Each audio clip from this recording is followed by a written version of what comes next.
নামাজ শেষে মসজিদে বক্তৃতার সময় ইসলামী বক্তা মুফতি আমির হামজাকে রাজনৈতিক আলোচনা করতে নিষেধ করায় শাহজাহান আলী হান্নান নামে স্থানীয় এক বিএনপি নেতাকে লাঞ্ছিত করার অভিযোগ উঠেছে। ঘটনাকে কেন্দ্র করেই এই ঘটনার সূত্রপাত হয়েছে এবং রাত 9টায় এই ঘটনার সূত্রপাত হলেও ভোর 5টা পর্যন্ত যে তাণ্ডব চলেছে। জামায়াত ইসলাম কোরআনের আলোচনা নাম দিয়ে মসজিদের মধ্যে যা খুশি কইরা বেড়াবে, এদেরকে কেউ কিছু বলতে পারবে না। এরা মসজিদের মধ্যে কর্মী সম্মেলন করবে, পুলিং এজেন্টদেরকে ট্রেনিং দেবে, খতিব সাহেব যখন খুতবা দিবে তাদেরকে থামাই দিয়া তখন তারা ভোট চাবে দাঁড়িপাল্লায়। আসসালামু আলাইকুম সম্মানিত দর্শক, আজকে আপনাদের মাঝে হাজির হয়েছি এমন একটি গুরুত্বপূর্ণ ভিডিও নিয়ে যে ভিডিওটি দেখলে রীতিমতো অবাক হবেন। চাঞ্চল্যকর অবস্থা সৃষ্টি হয়েছে, নেট দুনিয়ায় তোলপাড়, সামাজিক যোগাযোগ মাধ্যমে ভাইরাল। আসুন কথা না বাড়িয়ে দেখে আসি সম্পূর্ণ ভিডিওটি। 1 সেকেন্ডও না টেনে পুরো ভিডিওটি দেখবেন। চ্যানেলে নতুন হলে সাবস্ক্রাইব করে রাখবেন পরবর্তী আপডেট পাওয়ার জন্য। ভিডিওতে একটি লাইক করে দেখতে থাকুন সম্পূর্ণ ভিডিওটি।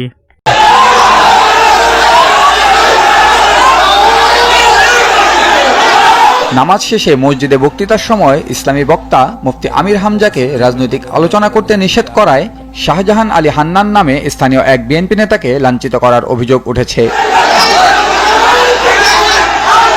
গতকাল শনিবার বিকেলে সদর উপজেলার বটতৈল ইউনিয়নের বরিয়া জামে মসজিদে এই ঘটনা ঘটে।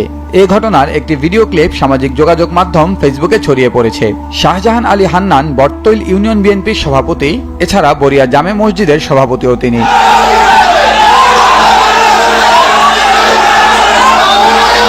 3 মিনিট 29 সেকেন্ডের এই ভিডিও ক্লিপে দেখা যায় তখন বিকেল 4:30।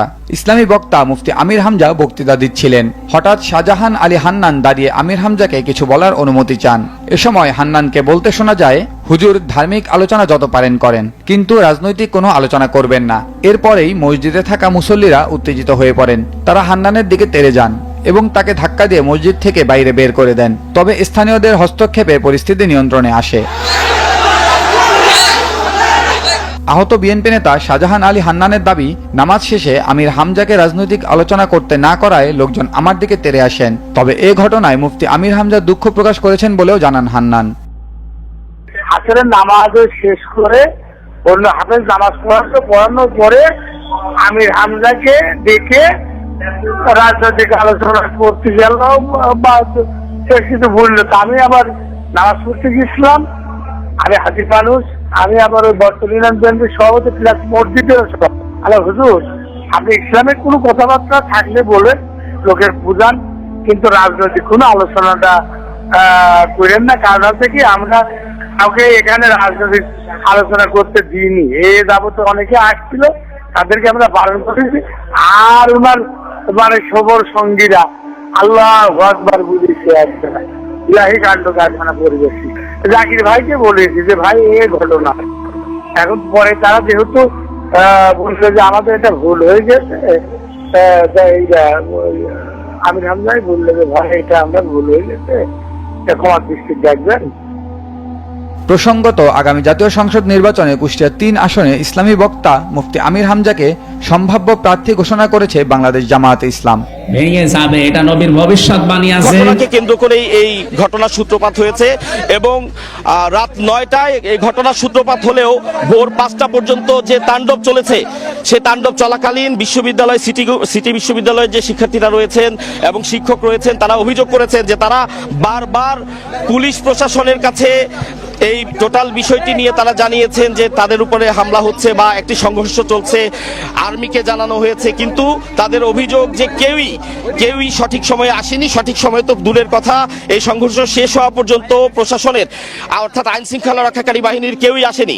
যার প্রেক্ষিতে দেখতে পাচ্ছেন যে কি পরিমাণ গাড়ি এখানে ভাঙচুর করা হয়েছে, প্রচুর বাস এখানে পোড়ানো হয়েছে। এবং সিটি বিশ্ববিদ্যালয়ের শিক্ষার্থীরা আমাদের জানিয়েছেন যে অন্তত 200 শিক্ষার্থী তাদের আহত হয়েছেন এবং বেশ কজন শিক্ষার্থী নিখোঁজ রয়েছেন, যাদেরকে তারা খুঁজে পাচ্ছেন না। এবং যে শিক্ষার্থীরা আহত হয়েছেন তাদেরকে বিভিন্ন হাসপাতালে এখানে রাখা হয়েছে।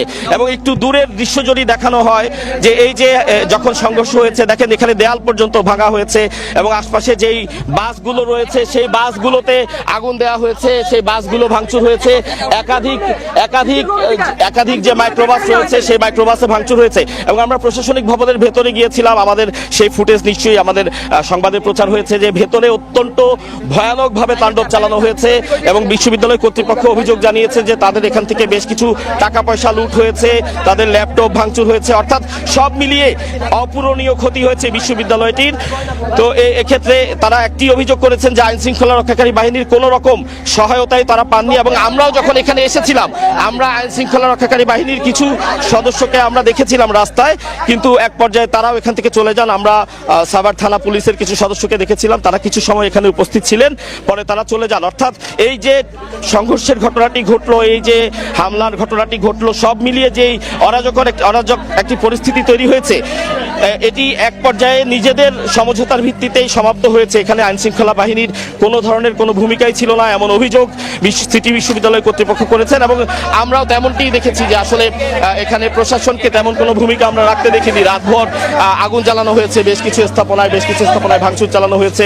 আমরা এমন ভিডিও দেখেছি যে সিটি বিশ্ববিদ্যালয়ের যে ছাত্রী হলের উপর থেকে ছাত্রীরা ভিডিও করছিলেন যে সেই ছাত্রী হলে দুর্বৃত্তরা হামলা চালানোর চেষ্টা করছিলেন বারবার, তারা ভেতরে যথেষ্ট অনিরাপদ অবস্থায় ছিলেন। সব মিলিয়ে অত্যন্ত অরাজক একটি পরিস্থিতির সৃষ্টি হয়েছিল, এবং আইন শৃঙ্খলা রক্ষাকারী বাহিনীর কোনো ধরনের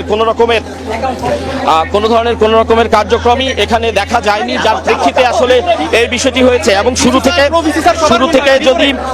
শুরু থেকে যদি আইন শৃঙ্খলা রক্ষাকারী বাহিনী তৎপর হতো তাহলে কোনোভাবেই এ ধরনের ঘটনা ঘটতো না, এমনটি এখানে সবাই জানাচ্ছে। এবং দেখতে পাচ্ছেন বিশ্ববিদ্যালয়ের ভেতরে আমরা আছি, কি বাজে অবস্থা এখানে হয়েছে। এটি একটি ব্যাংক, মধুমতির কালেকশন বুথ, এবং এখানে কিভাবে ভাঙচুর হয়েছে এবং বলা হয়েছে যে এখানে যে টাকা ছিল সে টাকাও লুট হয়েছে। তো এই ছিল অত্যন্ত ভয়াবহ যে দৃশ্য, সেই অত্যন্ত ভয়াবহ দৃশ্য। সিটি বিশ্ববিদ্যালয়ের ভেতরে লুটপাট হয়েছে, এখান থেকে ভাঙচুর হয়েছে, একাধিক গাড়ি আগুন জ্বালানো হয়েছে, এবং আসলে কি পরিমাণ টাকার ক্ষয়ক্ষতি হয়েছে সেটি পরবর্তীতে নিরূপণ করা যাবে। এখন পর্যন্ত তারা দাবি করছেন যে অন্তত।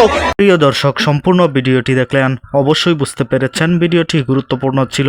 দর্শক, এই ভিডিওতে যে তথ্যগুলো আপনারা পেয়েছেন এ বিষয়ে আপনাদের মূল্যবান মতামত অবশ্যই কমেন্টে জানাবেন, এবং পরবর্তী আপডেট ভিডিওগুলো সবার আগে পেতে চ্যানেলটিকে এখনই সাবস্ক্রাইব করে রাখুন। এই মুহূর্তে বিদায় নিচ্ছি, দেখা হবে পরবর্তী কোনো ভিডিওতে।